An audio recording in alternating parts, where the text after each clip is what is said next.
Esdras 9, Esdras capítulo 9, versículos del 6 al 15.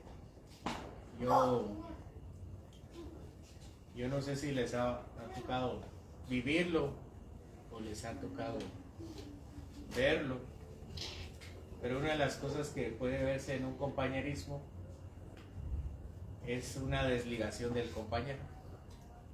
Déjenme ponerles un ejemplo. El compañerismo en una empresa, es decir, cuando no hay solidaridad.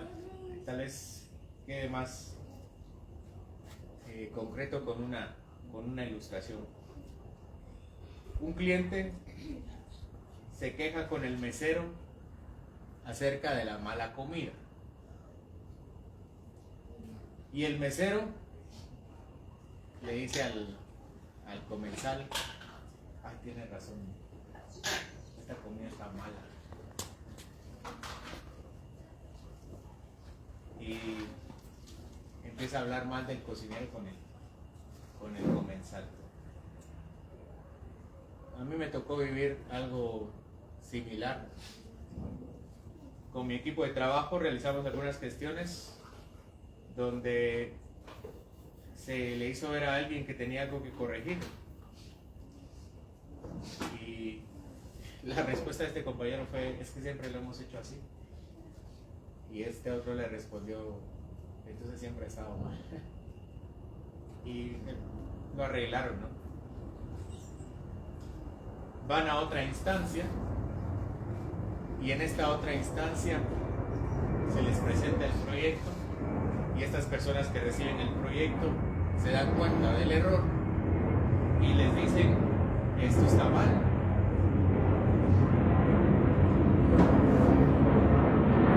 Y viene un compañero y dice: es que ellos siempre lo han hecho así.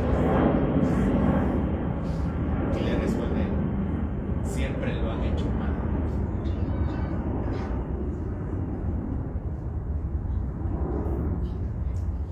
Es simplemente algo desagradable ver cuando el compañerismo se rompe y uno se echa la culpa. No hay ninguna solidaridad en cuanto a asumir las culpas. Por un lado, no era mi culpa. Es cierto, por un lado no es nuestra culpa participar de ciertas cosas. No era culpa del mesero que la comida estaba mal hecha, estuviera mal hecha. Pero por otro lado sí era su culpa, porque todos son parte del mismo equipo. Cuando un equipo de fútbol recibe un gol, aunque sea porque fue culpa del portero, no es el portero quien recibe el gol, es el equipo quien recibe el gol. Y es culpa de todo el equipo, porque todo el equipo participa del ese gol. Y si gana o pierde alguien, gana el equipo o pierde el equipo. Eso es más o menos lo que vemos con Esdras. Esdras de alguna forma no peca con ellos. Esdras no había tomado como esposa a los cananeos, a ninguna de los cananeos, a los samaritanos, pero sus hermanos sí lo habían hecho. Y estoy convencido que no fueron todos los hombres, todas las mujeres de Israel quienes tomaron para sí mujeres o varones para su familia, fueron algunos. Pero para Esdras todos pecamos. Todo el pueblo pecó. Todo el pueblo pecamos. Esdras se incluye. El único que en esta narrativa puede desligarse de esta culpa nacional es aquel que los puede perdonar. La oración de Esdras es un buen modelo de oración, ya que reúne los principales motivos de una oración: el reconocimiento de Dios, de la obra de Dios, su justicia y su misericordia. En segundo lugar, la confesión de pecado, y un tercer lugar que es para la súplica por el perdón. Y es así como vamos a meditar en esta noche. Hablemos del reconocimiento de la obra de Dios. Versículo 6. Y dije, este es Esdras orando, y dije: Dios mío, confuso y avergonzado estoy para levantar, oh Dios mío, mi rostro a ti. porque nuestras iniquidades se han multiplicado sobre nuestra cabeza y nuestros delitos han crecido hasta el cielo.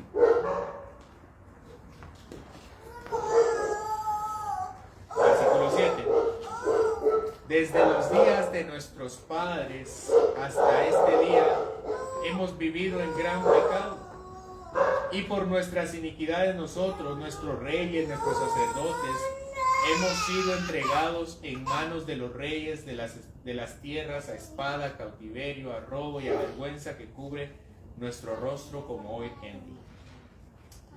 El primer acto de Esdras es desnudar su alma. El salmista Esdras deja aquí a discreción del autor cómo interprete su estado de ánimo. Dice que está confuso y avergonzado. Pero Esdras no se limita a hablar de los pecados sociales que tenían en ese momento. No está hablando primeramente o exclusivamente, no está hablando de lo que había hecho su pueblo en ese momento, que era tomar mujeres cananeas. Esdras remite su culpa hasta el origen de la culpa, que es desde el principio. Dice desde sus padres.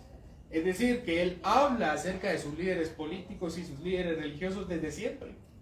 Moisés, Josué, Sansón, David, Salomón, Asa, Josías, Ezequías, Zorobabel, Aarón, Eleazar, Elí, Samuel, Abimelec, Abiatar, Sadoc, Hilcías, Jesúa. Todos estos reyes y sacerdotes siendo los primeros en sufrir el castigo divino a lo largo de la historia de Israel. Nosotros no nos damos cuenta, no siempre nos damos cuenta qué tan emparentados estamos con nuestra nación, nuestra propia nación. No solo por sangre, sino por una unidad social. Dios ha premiado a nuestro país, a Guatemala, en muchos aspectos, pero también nos ha castigado en muchos otros. No podemos ninguno de nosotros desligarnos de esa responsabilidad nacional. Reconocerlo es lo primero. Esdras reconoce desde el principio, no desde el principio de su pecado, desde el inicio de su nación. Versículo 8 y 9. Y ahora, por un breve momento, ha habido misericordia de parte de Jehová nuestro Dios para hacer que nos quedase un remanente libre y para darnos un lugar seguro en su santuario, a fin de alumbrar nuestro Dios nuestros ojos y darnos un poco de vida en nuestra servidumbre. Porque siervos somos, mas en nuestra servidumbre no nos ha desamparado nuestro Dios, sino que inclinó sobre nosotros su misericordia delante de los reyes de Persia para que nos diese vida para levantar la casa de nuestro Dios y restaurar sus ruinas y darnos protección en Judá y en Jerusalén. Y Esdras lo que hace es contar todas las desgracias, cuenta las guerras, las espadas, los cautiverios, los robos, las vergüenzas. Así también contados todas las veces en que Dios los libró. Ese era el remanente era aquel pueblo que siendo castigado regresaba. Israel no era el verdadero Israel, sino aquel que Dios preservaba para sí.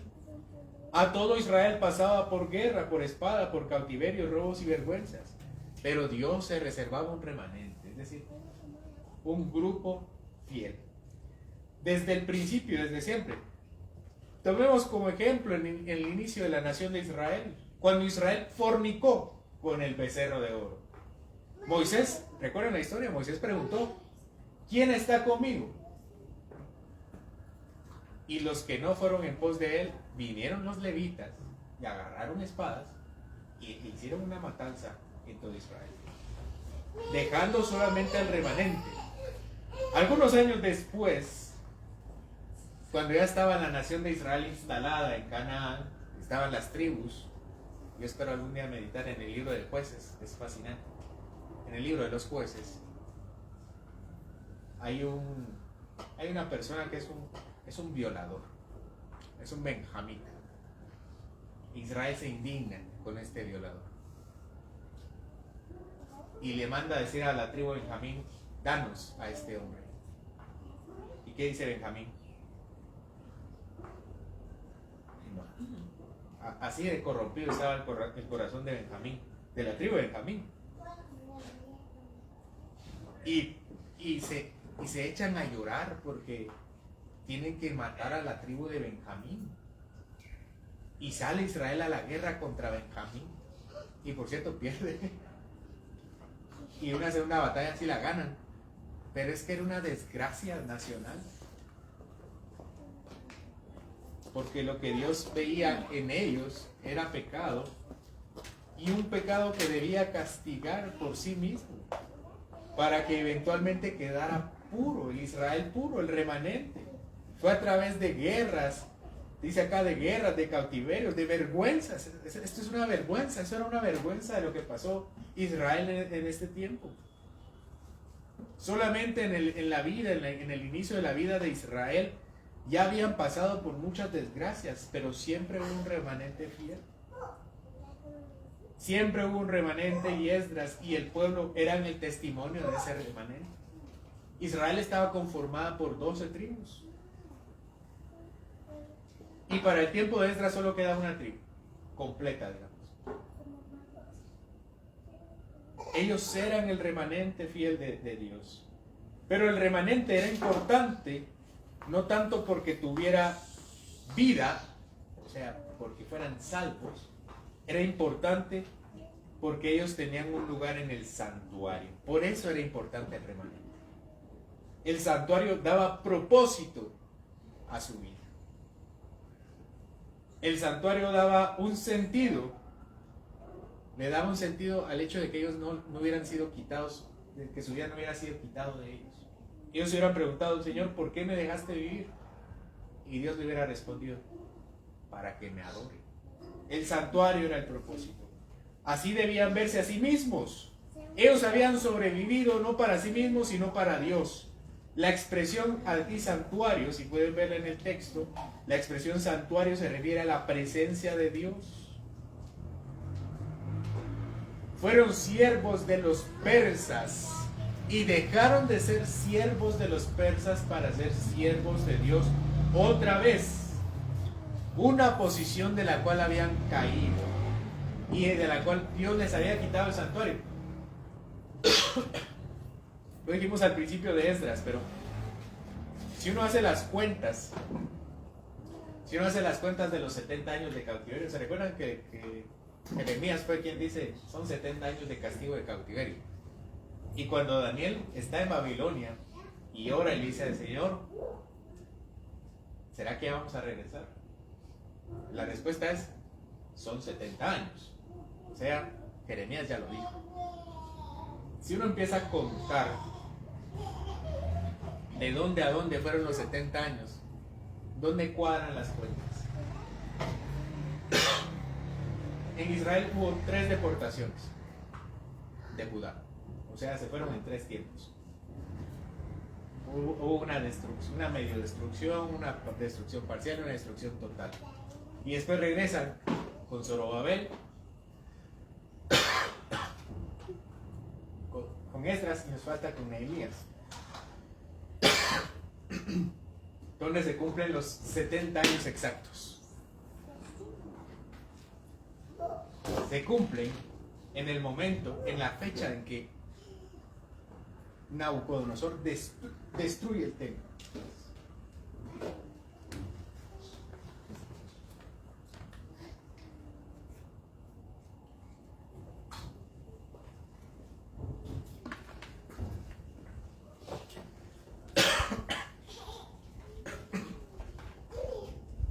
¿Cuáles son los momentos de los 70 años? Las fechas cuadran cuando uno empieza a trazar 70 años. ¿De qué fecha? ¿Qué fecha es? No, es malestar de garganta. Es ahí. Pero se han hecho muchos cálculos sobre cuándo inicia y cuándo termina. Pero el cálculo pega exactamente 70 años. Cuando Nabucodonosor destruye el templo. Y se cumplen exactamente 70 años cuando Israel pone la última piedra del nuevo templo. 70 años exactos. O sea, ni siquiera es cuando Zorobabel regresa. Ahí no les debía cuadrar. Es exactamente en la última destrucción de Israel. y en la última parte de la construcción del templo. ¿Qué quiere decir esto? Que el verdadero castigo de Israel no era el cautiverio. El castigo de Israel era que Dios le retiró su presencia. El remanente vivía por la presencia de Dios. El remanente había sido preservado delante de los reyes de Persia e inclinó, dice Esdras, su misericordia delante de ellos para que se les diese vida, para levantar la casa de nuestro Dios y restaurar sus ruinas y darnos protección en Judá y en Jerusalén. Para eso Dios preservó su vida. ¿Por qué Dios no destruyó a todo Israel? No lo destruyó porque debía haber un pueblo que regresara y construyera el templo y viviera otra vez Dios en medio de su pueblo.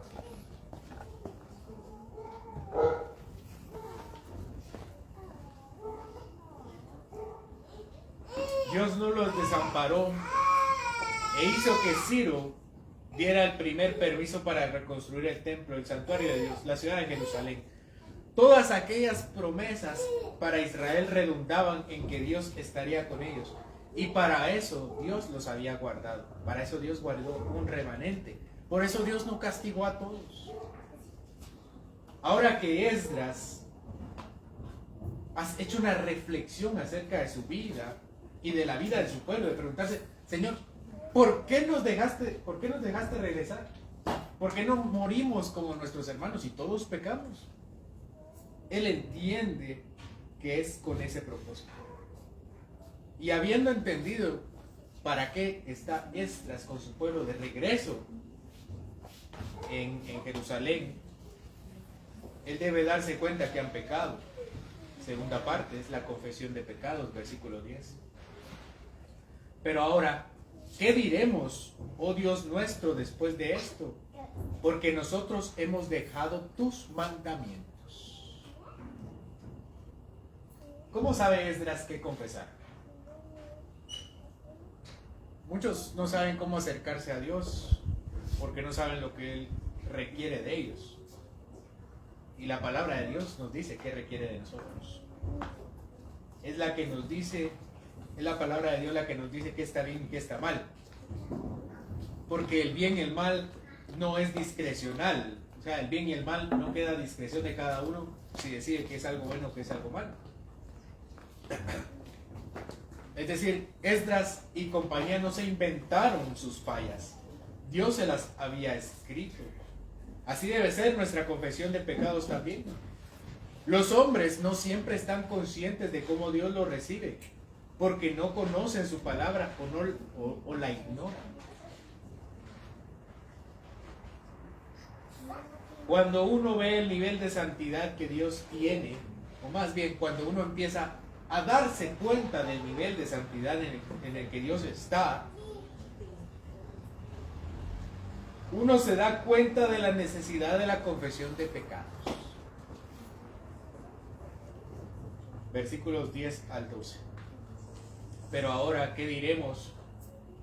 Oh Dios nuestro, después de esto, porque nosotros hemos dejado tus mandamientos que prescribiste por medio de tus siervos, los profetas, diciendo: la tierra a la cual entráis para poseerla, tierra inmunda es a causa de la inmundicia de los pueblos de aquellas regiones, por las abominaciones de que la han llenado de uno a otro extremo con su inmundicia. Ahora pues no daréis vuestras hijas a los hijos de ellos, ni sus hijas tomaréis para vuestros hijos, ni procuraréis jamás su paz, ni su prosperidad, para que seáis fuertes y comáis el bien de la tierra, y la dejéis por heredad a vuestros hijos para siempre. Esta confesión de pecado reconoce por lo menos 3 mandamientos quebrantados. El primero es acerca de que los habitantes de la tierra prometida eran inmundos, impuros y abominables. El segundo, que los israelitas no debían tener ningún tipo de relación con ellos. Y el tercero, que Dios daría bendición a Israel si ellos cumplían con sus mandamientos. Los israelitas no tenían terminantemente prohibido casarse con los gentiles, por si acaso. O sea, los israelitas no tenían bajo ninguna circunstancia nunca que casarse con ellos. ¿Qué era lo prohibido en cuanto a su matrimonio? Tenían prohibido casarse con los gentiles, pero con los gentiles de corazón. Es decir, que si un gentil cambiaba su corazón, entonces el israelita podía casarse con él. Porque no se trataba acerca de su raza, de su tez, de su origen, se trataba de su corazón. No era gentil en su corazón.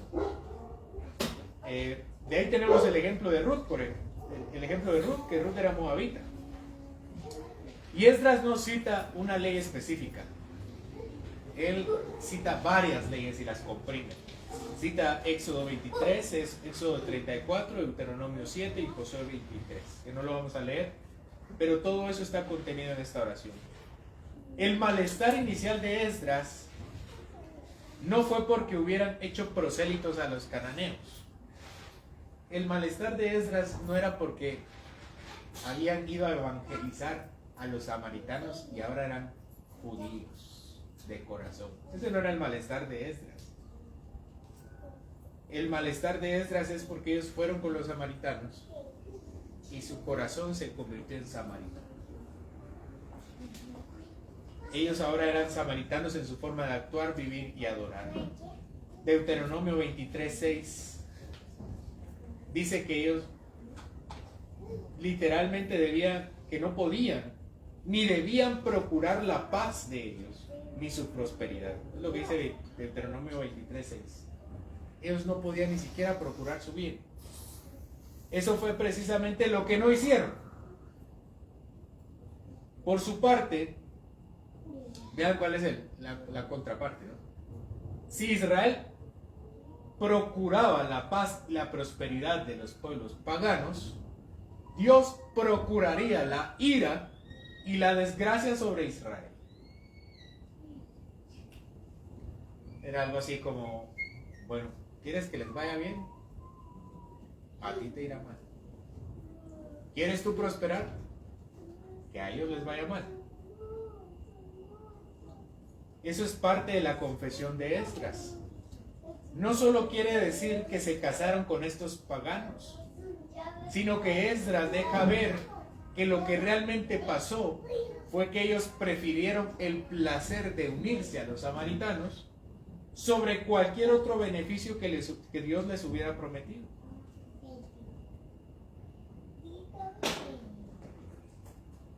En el momento en que ellos dejan sus mandamientos y se unen a los samaritanos, lo que le están diciendo a Dios es: yo no te amo lo suficiente como para renunciar a mi amor por esta persona.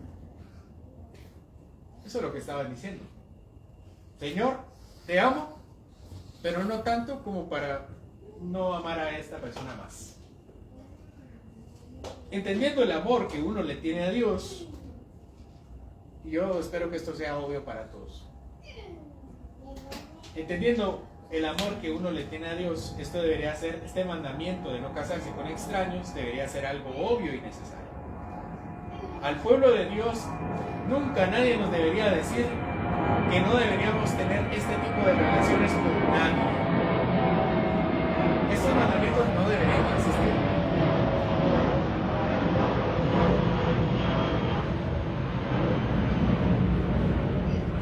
¿Por qué?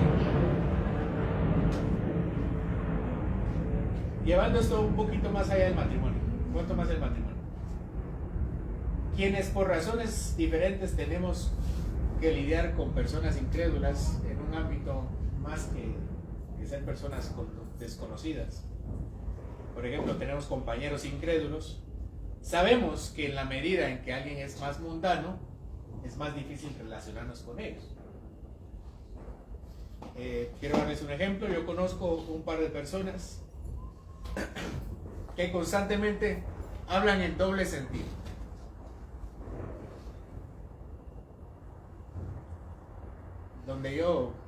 De las muchas personas que hablan en doble sentido, tengo la dificultad de tener que estar con dos personas que hablan en doble sentido constantemente. Y es casi imposible, por no decir imposible, no estar siempre incómodo.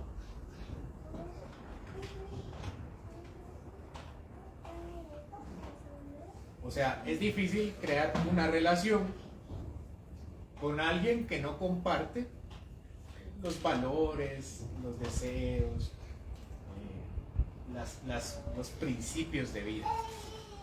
No es así, por ejemplo, con aquellos compañeros que son más piadosos. Es más fácil establecer conversaciones, establecer amistades. O sea, no debería haber un mandamiento para nosotros diciéndonos: no deberías casarte con ellos.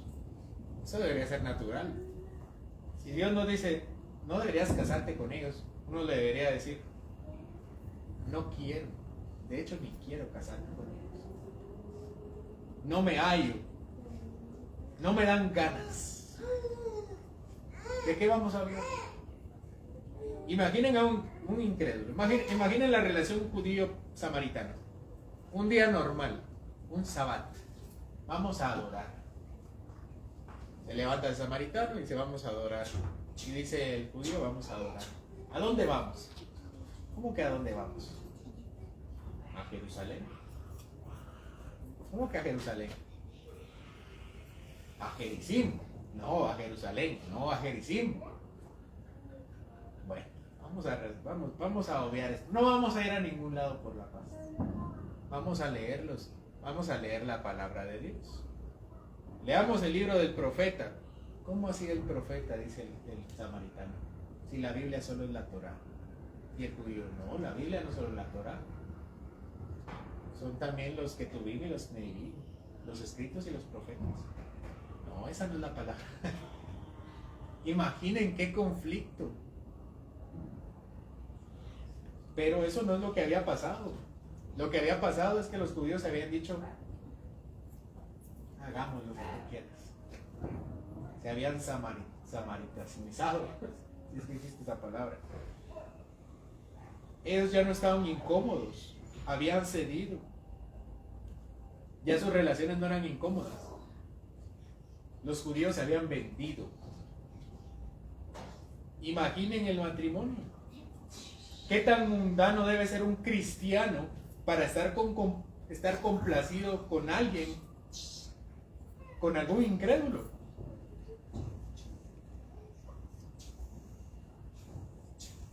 Dios ni siquiera sabe, ni siquiera debe decirnos que no estemos con incrédulos. Eso debería ser algo deductivo de nosotros. Dios me dice que no lo hagas. Dios me dice que no lo haga y uno debería decir: es que ni siquiera tengo ganas de emparentar con personas incrédulas. No nos llevamos a ese nivel. Está bien para trabajar, porque ni modo, pero no compartimos los mismos valores. Pero Dios agrega no solo eso, sino que en lugar de que Dios los castigue, les retirará también las bendiciones que Él ha prometido. En tercer lugar, Esdras suplica por perdón. Una cosa es saber que hemos hecho algo malo, y otra cosa es estar arrepentido. Podemos ser muy hábiles en saber la palabra de Dios, pero eso no significa que seamos sensibles para reconocer que yo necesito arrepentimiento. Y muchos hombres saben hacer cosas malas y saben que hacen cosas malas. ¿Eres tú pecador? Sí, soy pecador. ¿Y está mal lo que estás haciendo? Sí. Pide perdón.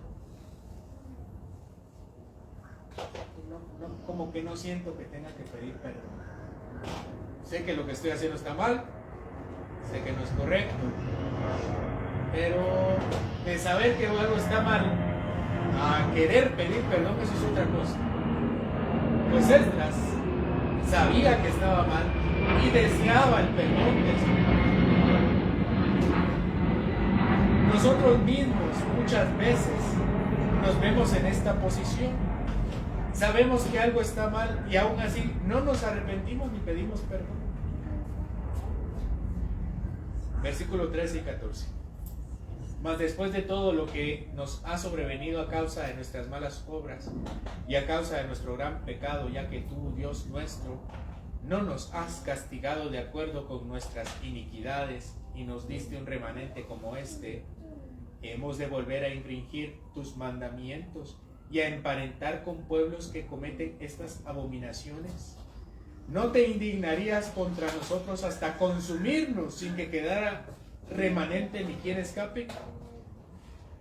La forma en que Esdras pide perdón es una forma muy judía. El versículo 14 hace dos preguntas retóricas. La primera es, ¿hemos de volver a pecar? La respuesta es, claro que no hemos de volver a pecar. Y la segunda es, ¿no te indignarías tú con nosotros? Es retórica. Claro, por supuesto que te indignarías con nosotros. En resumen, lo que Esdras está diciendo, no volveremos a pecar porque sabemos que te enojarías aún más. Versículo 15. Oh Jehová, Dios de Israel, tú eres justo, pues que hemos quedado un remanente que ha escapado como en este día. Henos aquí delante de ti en nuestros delitos, porque no es posible estar en tu presencia a causa de esto. Esta es la conclusión de la oración de Esdras. Contrario a lo que muchos piensan, para obtener perdón, un verdadero perdón, no debemos recurrir a alguien alcahuete. Contrario a lo que muchos piensan, para que Dios nos perdone, Dios no tiene que ser alcahuete. Esdras hace algo contraintuitivo, algo que va fuera de la lógica de cualquier persona. Esdras pide perdón, pero para pedir perdón evoca la justicia de Dios. Y dice y reconoce la imposibilidad de que Dios no pueda hacer nada ante esas faltas. Esdras le está diciendo, Señor, perdóname por esto que es imperdonable. Y tú nunca harás nada injusto. Muchos pedirían perdón a Dios haciendo lo siguiente. ¿Cómo pedimos perdón muchas veces? Muchas personas. Señor, no es un pecado tan grande. Todos sabemos que aquí pecado es pecado. Ya lo hemos dicho, ¿verdad? O alguien aquí no sabía. Pecado es pecado. Pero cuando pedimos perdón es, Señor, yo sé que pecado es pecado, pero este pecado sí era pecado. O pedimos perdón diciendo, tal vez Dios tiene peores pecados que juzgar como para estar ocupándose de mí en este momento. O decir, todos pecan, hasta peor. Muchos piden perdón hacia Dios. Que eso no es pedir perdón. Eso es lo contrario, eso es excusarse. Eso es no querer pedir perdón y decir, Dios quiera. Pero seamos honestos. Si contáramos todas las veces que fallamos delante de Dios, todas las veces que le olvidamos, todas las veces que violentamos su ley, Dios siendo como Dios, en el entendimiento de Esdras, que Él es justo, ¿acaso Dios perdonaría a alguien? A nadie. Dios no perdonaría a nadie.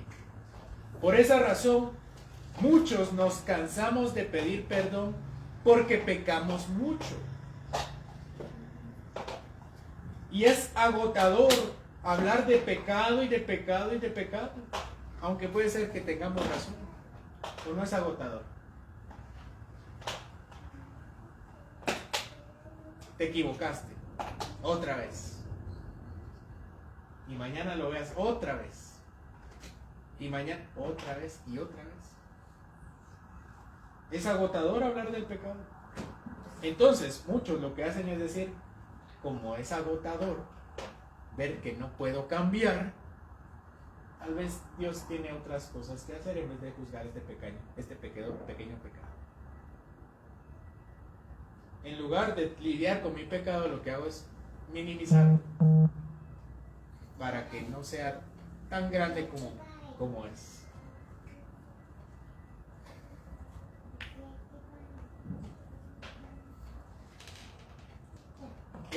Esdras sabe que tiene un Dios justo. Esdras sabe que tiene un Dios que no toma por inocente al culpable. Esdras sabe que tiene un Dios que conoce hasta los pensamientos más profundos de su corazón. Esdras sabe que así es su Dios, y para pedirle perdón apela a su justicia. ¿Quién apelaría a la justicia de alguien cuando sabe que es culpable? Pongámonos en los zapatos de Esdras. Señor, hemos pecado como nunca nadie más ha pecado antes. Éramos el remanente y volvimos a pecar. Nos perdonaste y pecamos otra vez. Estábamos en cautiverio y pecamos otra vez. Te menospreciamos. Y tú eres justo, siempre santo. Perdónanos. ¿Cómo va a ser eso? Está diciendo que Él siempre es justo, que Él no toma por inocente al culpable, que no se hace de la vista gorda ante ningún pecado, que Él es siempre santo, que Él no puede admitir ni una sola pizca de maldad. ¿Cómo Esdras apela a la santidad de Dios para que le perdone? Acompáñenme a 1 de Juan, capítulo 1, versículo 5.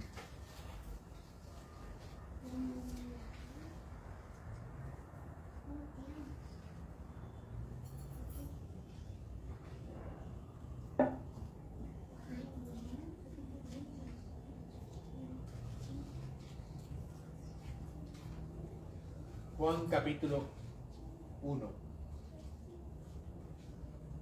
Este es el mensaje, versículo 5. Este es el mensaje que hemos oído de Él y os anunciamos. Dios es luz y no hay ningunas tinieblas en Él. Si decimos que tenemos comunión con Él y andamos en tinieblas, mentimos y no practicamos la verdad. Pero si andamos en luz como Él está en luz, tenemos comunión unos con otros, y la sangre de Jesucristo, su Hijo, nos limpia de todo pecado. Si decimos que no tenemos pecado, nos engañamos a nosotros mismos, y la verdad no está en nosotros. Pero si confesamos nuestros pecados, Él es fiel y justo para perdonar nuestros pecados y limpiarnos de toda maldad. ¿Cómo Dios perdona con su justicia?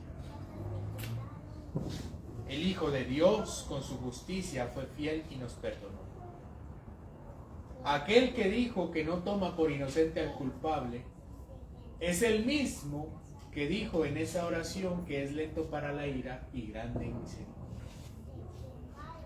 Dios estaba reconciliando consigo mismo al mundo, no tomándoles en cuenta sus pecados. A Esdras y a su pueblo no le estaba tomando en cuenta sus pecados en ese momento, sino que esperaba el tiempo de la encarnación de Cristo, cuando Dios envió a su Hijo nacido de mujer y nacido bajo la ley, para redimir a los que estábamos condenados por la ley y para ser perdonados y ser hechos sus hijos. La única forma en que esta oración tenga sentido, en que esta oración tenga lógica, es por Jesucristo. La forma en que Dios perdonaría con su justicia a Israel era dándole justicia, retribución por sus pecados, condenándolos, destrozándolos, destruyéndolos, algo que recibe Cristo. Por eso es justo para perdonar. No es necesario entonces que ocultemos nuestros pecados, no es necesario que los minimicemos, no es necesario que nos acostumbremos a ellos, no es necesario taparlos, ni dejar de confesarlos porque son demasiados, o constantemente recurrimos a ellos. Es necesario confesarlos, porque en Cristo hay perdón y hay limpieza. Y que aunque como Israel caigamos constantemente, durante generaciones sus reyes y sus sacerdotes y ellos mismos, como el remanente nosotros seremos perdonados.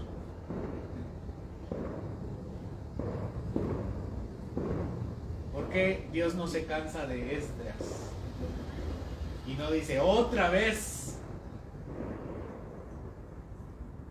porque Dios es paciente en Jesucristo, no tomándole en cuenta sus pecados, porque no nos consume a nosotros.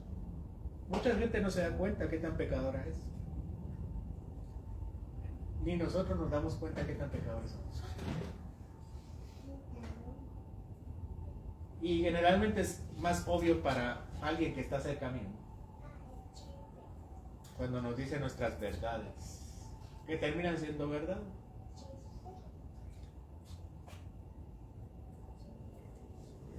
Porque Dios no nos consume entonces, si es tan grave, porque nos perdona en Jesucristo. Esta es la oración de Esdras por su pueblo. Una oración que reconoce a un Dios misericordioso y justo. Una oración que no oculta el pecado, ni nacional ni personal. Una oración que entiende la necesidad de perdón, no solo de confesar los pecados, sino de decir, Señor, perdóname a mí. Una oración que confía. Esdras no sabía lo que estaba pidiendo. Esdras sabía que Dios era justo y sabía que perdonaba. ¿Cómo funcionaba eso en la economía de Dios? Esdras solo confiaba. Pero para nosotros hoy tenemos la visión de aquel por quien la justicia se hizo perdón. Y entendemos, por eso no castigaron a Esdras y a Israel, porque castigaron a Jesucristo. ¿Por qué nosotros no somos consumidos? Por Jesucristo, que ha tomado nuestra muerte y condenación. En el justo Cristo nos ha sido dada vida y justicia. Oremos, hermanos. Señor, te damos gracias porque podemos meditar en tu palabra y es ella la que nos muestra al santo y al justo, al bueno y al misericordioso, que sin violentar su propia santidad nos ha perdonado y sin dejar de ser justo nos ha justificado. Alabamos a Jesucristo porque Él lo ha hecho posible, nuestra salvación, nuestra vida. Ayúdanos, Señor, a no cansar de reconocer cuando nos equivocamos, cuando pecamos. Aunque caigamos 1000 veces podamos pedirte perdón y 1000 veces deseamos ser transformados por ti. Porque no dejaremos de pecar, Señor, pero tú nunca nos dejarás de perdonar si pedimos perdón con arrepentimiento y fe en Jesús. Ve que cada uno de nosotros aquí tiene sus propias faltas, Señor. Ayúdanos, danos las victorias necesarias sobre aquellas partes de nuestras vidas que necesitan ser sometidas todavía. Que no seamos como Israel, que constantemente incurrían en lo mismo, sabiendo los mandamientos. Que nosotros seamos animados a matar a nuestros pecados para no recibir de ti el juicio. Gracias, Señor, por tu palabra. En el nombre de Jesús. Amén.